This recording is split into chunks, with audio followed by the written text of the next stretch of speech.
Hello friends and welcome to my YouTube channel. दोस्तों आज की इस वीडियो के अंदर मैं इन दोनों ड्रोन्स के बीच में कंपैरिजन करने वाला हूं। मेरे राइट हैंड साइड में है Lh-X31 ड्रोन और यही लेफ्ट हैंड साइड में है फैल्कन ड्रोन। दोनों ही ड्रोन अभी भी स्टॉक में हैं और मुझे पता है कुछ लोगों के लिए काफ़ी ज़्यादा मुश्किल हो जाता है जब ये दोनों स्टॉक में होते हैं कि इन दोनों में से कौन सा ड्रोन परचेज करना चाहिए।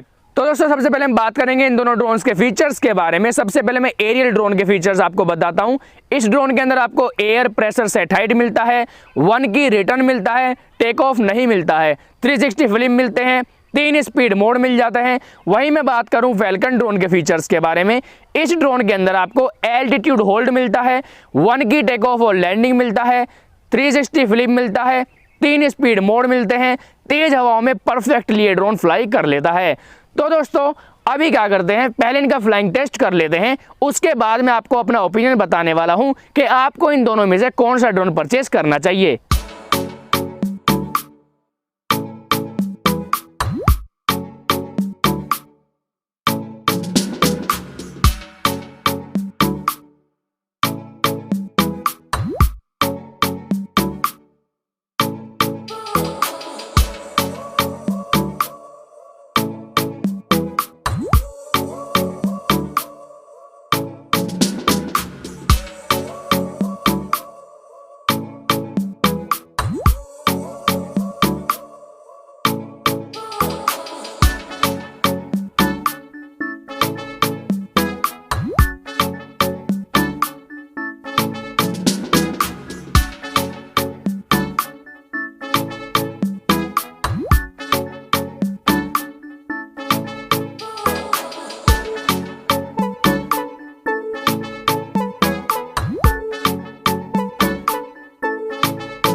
फाइनली दोस्तों जैसे कि आप इन दोनों ड्रोन्स के फीचर्स के बारे में जान चुके हैं, फ्लाइंग टेस्टिंग देख चुके हैं और आपने देखा कि दोनों ही ड्रोन जो हैं एकदम स्टेबल हैं और तेज हवाओं में भी ये ड्रोन फ्लाई कर लेते हैं।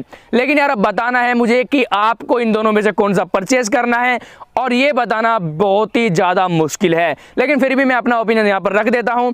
तो यार मैं दोनों ड्रोन्स का यूज करता हूँ और अभी भी मैं कर रहा हूँ, तो मेरे हिसाब से आपको फैल्कन ड्रोन ट्राई करना चाहिए क्योंकि दोस्तों इस ड्रोन के अंदर आपको 1 की टेक ऑफ और लैंडिंग मिलता है। अगर आपने पहले कभी कोई ड्रोन फ्लाई नहीं किया है तो भी आप इस ड्रोन को फ्लाई कर सकते हैं। और सबसे बड़ी बात कि इसके अंदर आपको एल्टीट्यूड होल्ड मिलता है, जिसकी वजह से आप एक बार इस ड्रोन को फ्लाई कर देंगे तो ये अपनी जगह पर जाकर एक जगह रुक जाएगा, उसके बाद बस आप इसको डायरेक्शन देंगे तभी ये ड्रोन फ्लाई करेगा, अदरवाइज अपनी जगह पर एक जगह रहेगा। तो दोस्तों मेरा ओपिनियन यही है कि आपको फैल्कन ड्रोन परचेज करना चाहिए। तो अब बताता हूं मैं आपको इन दोनों ड्रोन्स के बैटरी बैकअप के बारे में। फैल्कन के अंदर जो है आपको फ्लाइंग टाइम मिलता है तकरीबन 8 से 9 मिनट का। वहीं बात करूं इसके अंदर जो कि हमारा एरियल ड्रोन है, इसके अंदर आपको फ्लाइंग टाइम मिलता है 6 से 7 मिनट का, जो कि काफ़ी ज़्यादा कम है। और फैल्कन के सामने हमारा जो ये एरियल ड्रोन है ये बहुत ही ज़्यादा मिनी है। तो दोस्तों बाकी आपसे ड्रोन फ्लाई करना आता है तो आप दोनों में से कोई सा भी परचेज कर सकते हैं। मेरा तो ओपिनियन फैल्कन लेने का है, आपको फैल्कन ही लेना चाहिए। तो दोस्तों मैं उम्मीद करता हूँ वीडियो आपको पसंद आई होगी और अगर आपको एल्टीट्यूड होल्ड क्या होता है ये वीडियो देखनी है तो इस वीडियो का लिंक आपको डिस्क्रिप्शन बॉक्स में है, जिसके थ्रू आप इस वीडियो को देख पाएंगे और समझ पाएंगे कि what is altitude hold in drone. तो दोस्तों मिलूंगा अगली वीडियो के अंदर, तब तक के लिए thanks for watching and bye bye.